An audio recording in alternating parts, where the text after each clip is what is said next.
You are moving through a tree line in Normandy. It is 1944, somewhere between midnight and dawn, and your squad is spread out in the dark, watching the shadows between the hedgerows for anything that moves. Then you hear the sound. It is quiet, almost polite. A soft mechanical click beneath someone's boot, 15 feet ahead of you. Every man within earshot stops moving. Nobody gives an order. Nobody needs to. Because everyone who has spent more than a few weeks in this theater knows precisely what that sound means. And they know that the man who made it has somewhere between 3 and 4 seconds remaining before the world changes permanently for everyone standing near him. And in those 3 to 4 seconds, this is the part that distinguishes the S-mine from virtually every other weapon deployed in the Second World War. Everyone has time to understand exactly what is about to happen and exactly how bad it is going to be. Drop a 1 in the comments if you never knew how this mine actually worked. Drop a 2 if you already knew. Let's see the numbers. The S-mine, formerly designated the Shrapnel Mine 35, and later the Shrapnel Mine 44, was known by a variety of names among Allied soldiers, none of them polite, all of them anatomically specific. Bouncing Betty was the most common American designation. British soldiers used similar terms. The clinical names, jumping mine, bounding fragmentation mine, failed entirely to capture what soldiers actually experienced when they encountered one. To understand why this weapon produced the psychological effect it did, you first need to understand how differently it worked from every other anti-personnel mine in the war. It goes primarily upward and outward from that point. Terrible injuries result. But the mechanism is direct. There is no delay. There is no warning. The S-mine was engineered from its conception to be something else entirely. The mine itself was a steel cylinder, buried with only 3 small prongs extending above the surface. These prongs could be covered with dirt, dead leaves, or short vegetation, and become essentially invisible to anyone moving at operational pace through the terrain. When a soldier's foot came down on those prongs, or when a tripwire connected to them was disturbed, the initial click was not a detonation. It was a mechanical trigger releasing the mine's first stage, a small propelling charge at the base of the cylinder that fired immediately, launching the main canister upward out of the ground. That launch took approximately 1 second. The canister traveled to approximately waist height, between 2 and 4 feet above the ground, depending on soil conditions and the specific variant of the mine. At that height, a secondary time fuse detonated the main explosive charge. The charge was packed with 360 steel ball bearings and additional metal fragments, and it detonated in a 360-degree radius at exactly the elevation that maximized damage to the human body. The engineering logic was deliberate and specific. A ground-level detonation dissipates much of its energy into the earth. A waist-height detonation dissipates all of it into the people standing nearby. The 360-degree fragmentation pattern meant there was no safe direction to face. The specific height was chosen to intersect with the zone of the human body containing the femoral arteries, the intestines, the bladder, the major pelvic blood vessels, and, this is why Allied soldiers named it what they named it, the male reproductive anatomy. The engineers who designed this weapon understood human anatomy. They understood which wounds killed quickly, which killed slowly, and which did not kill at all, but created casualties that required 2 or 3 men to manage, pulling additional soldiers out of the fight. The S-mine was optimized across all 3 categories simultaneously. The effective kill radius extended to approximately 20 meters. The casualty radius, the distance within which fragments caused injury without necessarily being immediately fatal, reached as far as 100 meters under favorable conditions. A single mine detonating in a moving column could generate primary casualties in the immediate blast zone and secondary casualties from fragments or ricochets at distances well beyond what soldiers instinctively understood as the danger area. The real history of combat, what these weapons actually did, what the medical records actually document, is what this channel covers. Subscribe if this is the history you want to understand. Now consider what it meant to be the soldier who heard that click. You know what the sound is. Any man who has been in the field for more than a few weeks has been briefed on it, has probably seen the aftermath of one, has heard the descriptions from men who watched it happen to someone else. You know that a canister is about to launch from the ground beside your foot. You know it will reach waist height in approximately 1 second. You know it will detonate there, and you know what 360 steel ball bearings, moving at over 1,000 feet per second, do to tissue at close range. Training told soldiers to drop flat immediately. The theory: if you could get your body below the detonation height before the secondary charge fired, some portion of the fragmentation pattern would pass above you. This was not an unreasonable theory. It was also almost impossible to execute reliably.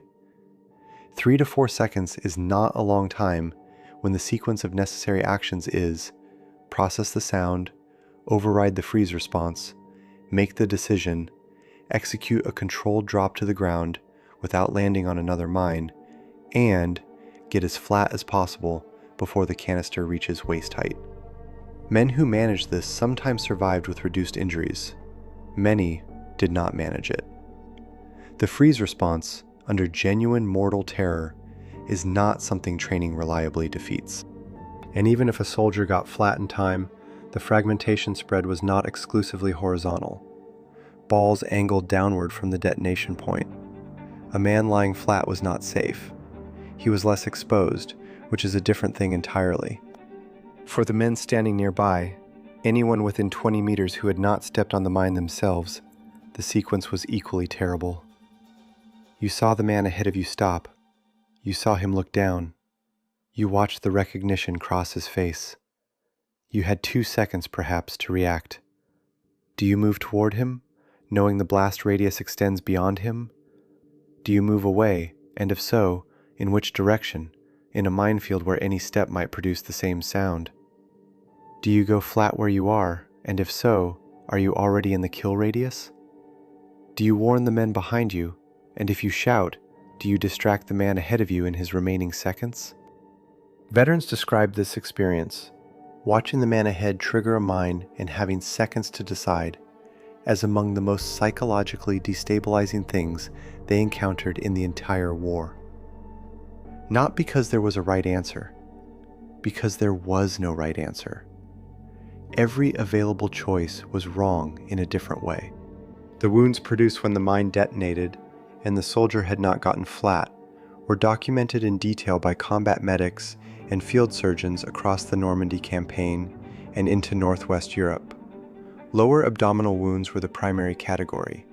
Steel ball bearings entering the abdominal cavity did not create the relatively clean wound channel of a rifle bullet. They tumbled as they traveled. They changed direction inside tissue. They perforated the bowel in multiple locations. 4, 6, 8 separate punctures from a single ball bearing, changing direction through the intestinal cavity. Bowel contents leaked into the abdominal space. The infection process that resulted, peritonitis followed by septic shock, was not a rapid death. It was a process measured in hours. In some cases, in days. Groin and upper thigh wounds were the second major category. The femoral artery runs down the inner thigh and is not a small target. A ball bearing that severed the femoral artery produced visible, immediate, catastrophic blood loss. Combat medics learned to identify femoral artery involvement by the spray pattern, blood pulsing from the wound in rhythm with the heartbeat rather than pooling. A soldier with an intact femoral artery could sometimes be stabilized in the field and survive to reach surgery. A soldier with a severed femoral artery had a closing window measured in under 2 minutes. Tourniquets applied within the first 60 seconds sometimes saved these men. Applied later, they did not. In the chaos following an S-mine detonation, with multiple casualties, potential additional mines in the surrounding area, ongoing enemy contact in many cases, that first 60 seconds was frequently already gone by the time any medic reached the casualty. For the medics themselves, S-mine casualties represented a specific category of psychological burden. A soldier with a bullet wound could sometimes be stabilized enough to survive evacuation to a field hospital. S-mine casualties with severe abdominal and groin wounds could generally not be meaningfully stabilized in the field. The injuries required immediate surgery, blood transfusion, and in many cases, multiple sequential operations. What combat medics could actually provide was morphine and presence. There are accounts from the Normandy campaign of medics remaining with S-mine casualties for hours, unable to evacuate because of ongoing fire, unable to do anything medically meaningful, talking to dying men, holding their hands, providing the only form of help that was actually available, which was company. The psychological toll on the medics themselves accumulated across months of this. The specific nature of S-mine injuries, the groin wounds, the genital injuries, the abdominal evisceration, was something that conventional combat stress training had not prepared them for. Men trained to respond professionally to gunshot wounds sometimes found their professional composure failing entirely when they reached an S-mine casualty. The injuries were not random seeming. They were systematic. They were the same categories, again and again, which made them feel, correctly, deliberate. Because they were deliberate, the S-mine did not produce these injury patterns by accident. German engineers had specifically designed the weapon to detonate at the height that maximized damage to those specific anatomical regions. The weapon's informal Allied names were not vulgar inventions. They were accurate descriptions of the weapon's design intent. Field Marshal Rommel deployed an estimated 5 to 6 million mines along the Atlantic Wall defenses, across the Normandy coastline and the broader French defensive perimeter as part of his layered defense strategy. A significant proportion were S-mines. Their placement followed patterns developed specifically to maximize psychological effect in addition to physical casualties. They were positioned along the routes that infantry would naturally choose, the paths that offered cover, the approaches that seemed most tactically sound. They were placed in the areas soldiers would instinctively move to for shelter when artillery fire began: drainage ditches, the bases of hedgerows, the shaded sides of walls. The calculation was explicit: make the safe-seeming ground dangerous, and the soldier who survives the initial threat faces an immediate second threat when he responds to it instinctively. German engineers also learned to combine S-mines with other defensive elements as force multipliers.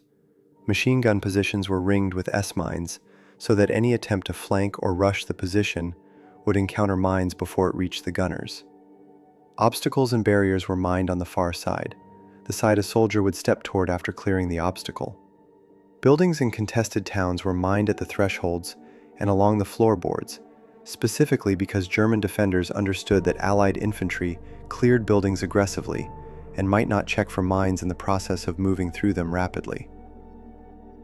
The tactical effect extended well beyond the immediate casualties. When an S-mine detonated in the middle of an advancing unit, the immediate physical casualties were typically 3 to 5 men. The psychological effect rippled outward to everyone within earshot. Units froze. Officers and NCOs had to physically push men forward through terrain where the next step might produce the click they had just heard 30 meters away. In several documented cases during the Normandy campaign, entire companies became tactically ineffective, not because they had taken losses that exceeded their combat threshold, but because the psychological impact of moving through identified minefields had paralyzed their forward movement entirely. They were present and physically capable. They were not moving. Detecting and clearing S-mines was among the most dangerous specialist work of the war. The prongs, which were the only surface visible element of the mine, could be camouflaged in minutes with locally available material. Mine detectors of the period could identify buried metal, but could not distinguish an S-mine from a piece of scrap, an unexploded shell fragment, or any other metallic debris, of which post-battleground contained enormous quantities. The clearance process required manual probing of the surrounding soil to locate the mine's edges, followed by careful manual disarmament of a mechanism that would detonate if disturbed at the wrong point in the process. Combat engineers who specialized in this work had some of the lowest life expectancies of any specialist role in the Allied armies. One mistake, one moment of inattention, and the man doing the probing heard the click himself. German forces retreating through France and Belgium in the summer and fall of 1944 scattered S-mines across roads, fields, forests, and civilian areas without mapping their locations, in violation of international conventions that required mine placement to be documented. Mine clearance teams worked European countryside for years after the German surrender, finding buried mines in agricultural fields, roadside ditches, and schoolyards. Some of the victims of these post-war finds were not soldiers. The S-mine was patient. It did not care who eventually provided the pressure needed to trip its mechanism. For the soldiers who fought through the mined sectors of the Atlantic Wall and the defended interior of France, the S-mine represented something qualitatively different from the other dangers they faced. Artillery was random. Rifle fire was directional. Both could be responded to, suppressed, moved away from.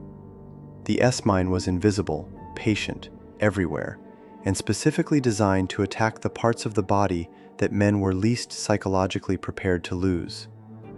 The 4 seconds between the click and the detonation were not a mercy. They were the weapon's final engineering choice. Enough time to understand what was happening, not enough time to prevent it. Veterans who came through the mine sectors of the Normandy campaign described that click as the sound that stayed with them longest after the war.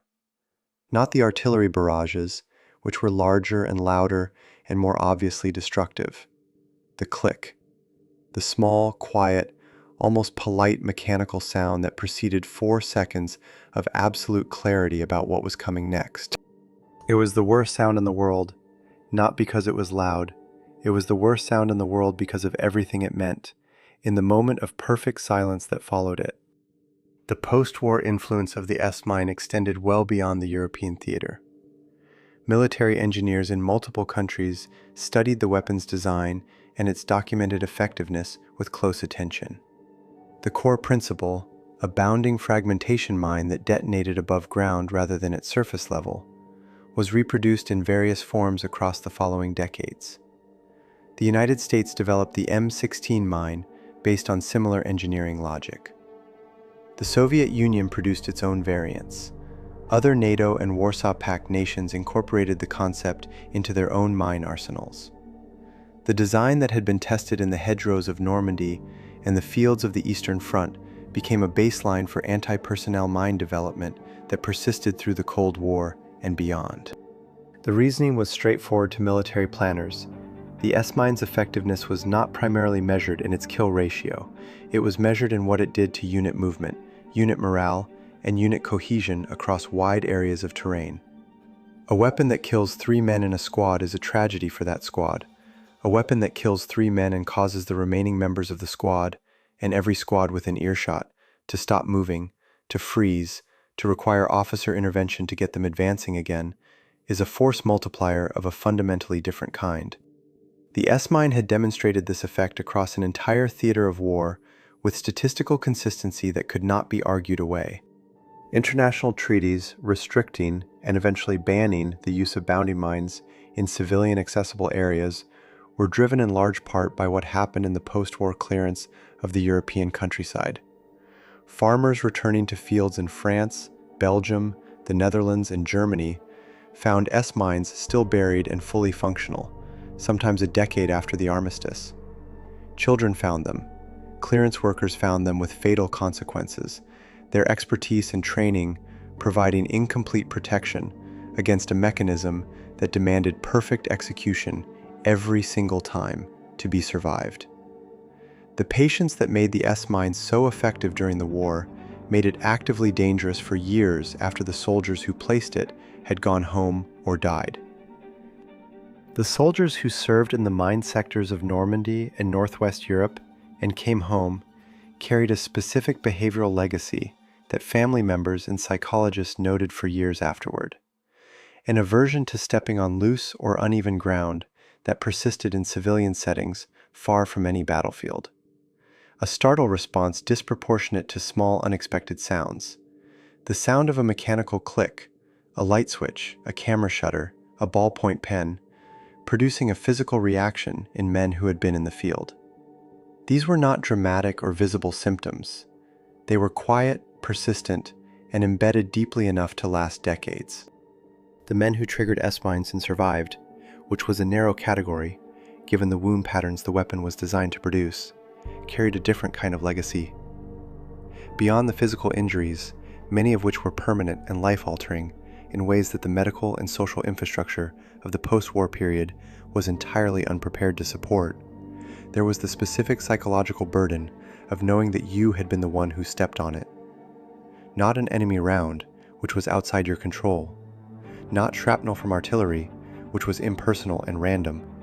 Your foot, your step, your moment of inattention or misfortune on an otherwise ordinary piece of ground. The men who had to keep moving after watching the man ahead of them trigger a mine carried their own version of that weight. The specific image, a man looking down at his boot, the recognition visible on his face from 20 feet away, the seconds that followed, was the kind of thing the brain preserved in high resolution, regardless of how many other memories the years erased. The S-mine was not the war's largest weapon, or its most destructive at scale. It was something more targeted than that. It was a weapon designed by engineers who understood psychology as well as physics, who had thought carefully about what it meant to make soldiers afraid not of dying, but of the ground beneath their feet, and who had produced a mechanism that achieved both objectives simultaneously for as long as it remained buried and intact, which, in some corners of Europe, was a very long time.